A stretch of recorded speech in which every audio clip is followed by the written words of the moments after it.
Next week, in less than 7 days, Polestar are going to reveal the Polestar 4, their brand new coupe SUV, to the world at the Shanghai Auto Show in China. And in this video, we're going to cover all the things that Polestar revealed in a press release just a few days ago, and also do some guesstimation and speculation before the day.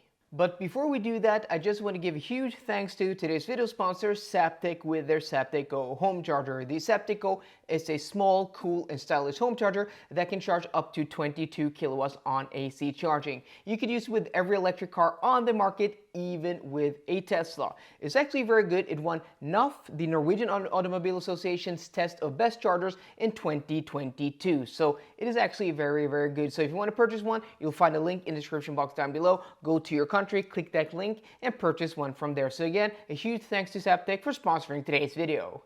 As I said in the intro, Polestar dropped a press release just a few days ago with this photo and a few details, and also we can read in between the lines to extract a little bit more information than what they said. So first off, the photo, you can see it's a top photo from the front where you see a little bit of the headlights, a little bit of the hood, a little bit of that front bumper. And we can see that it has that dual blade design, which is the new Polestar signature look. Also very angular, very sharp lines, and also it does not have the arrow wing from the Polestar 3. And this is very interesting because in the Polestar 3, they said they made or implemented this arrow wing to keep that more traditional SUV boxy shape, but also have good aerodynamics. So this means one out of two things. Either they didn't need this for good aerodynamics, or it's not going to be as boxy or as typical SUV shape as the Polestar 3. And from the spy photos we've seen, I think the latter is more true. And this is what Polestar say. They say it's going to be an SUV coupe that mirrors aerodynamics of a coupe with the space of an SUV. And what this basically means, well, the way I interpret this is that it's going to be the same shape as something like a Tesla Model Y, Volkswagen ID.5, or Audi Q4 e-tron Sportback. You know, that SUV, raised ride height, a little bit more ground clearance, but still keeping that, well, coupe shape, making it more aerodynamic. I don't think there's going to be a boxy SUV traditional 3-box or 2-box design with this car. And also something else that Polestar says is that the Polestar 4 is going to be the fastest Polestar production car to date. And this is very interesting. So what it means is not going to be faster than the Polestar 1. Then they'd say it's just the fastest Polestar ever. That does 0 to 100 kilometers an hour in 3.9 seconds. But it's going to be faster than the Polestar 2 Performance, the new one, which does 0 to 100 kilometers an hour in 4.2 seconds. So this puts it very specifically with a 0 to 100 kilometers an hour time of somewhere in between 4.0 and 4.1 seconds.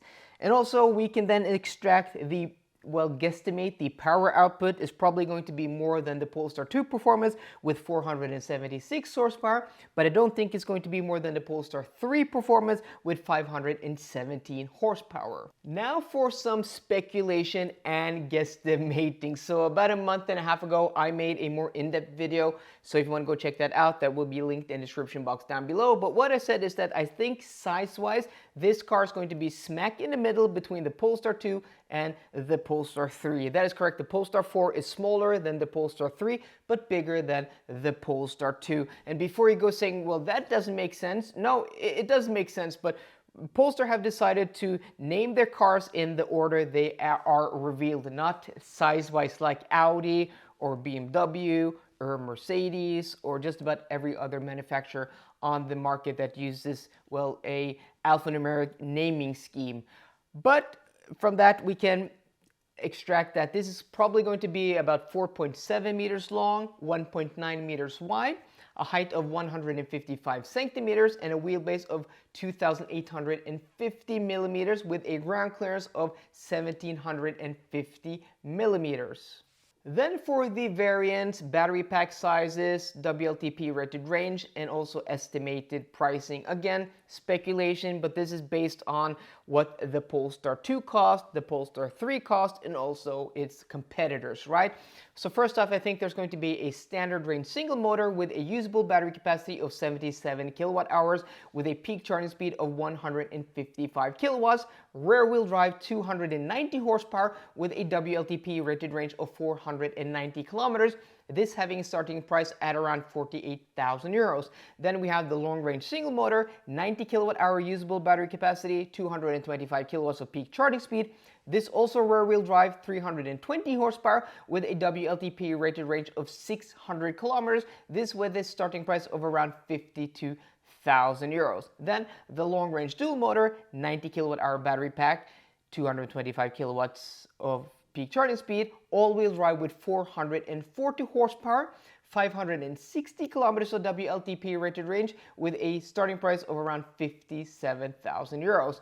In that video, I didn't have a performance version where I did speculation, but now we actually have more concrete specs, so we're going to throw that in there. So the performance version, same 90 kilowatt hour usable battery capacity, 225 kilowatts of peak charging speed, all-wheel drive, but I think somewhere around 490 to 500 horsepower with a WLTP rated range of around 520 to 530 kilometers with a starting price at around 61,000 euros. So guys, that is what I had for you today. Next week we will know everything for certain. Are you guys excited? Let me know. I think this is, well, going to be a game changer for Polestar. This is going to be easily their best-selling vehicle and really put them on the map of a major electric car producer. I think this is going to be a very popular vehicle that a lot of people have anticipated and are waiting for, and I can't wait to see the final product and also test this car. So if you don't want to miss out on that, subscribe to the channel and also hit that notification bell. So guys, I hope you enjoyed today's video. If you did, please give me a thumbs up, and for more car content, as always, please subscribe. See you guys later and goodbye.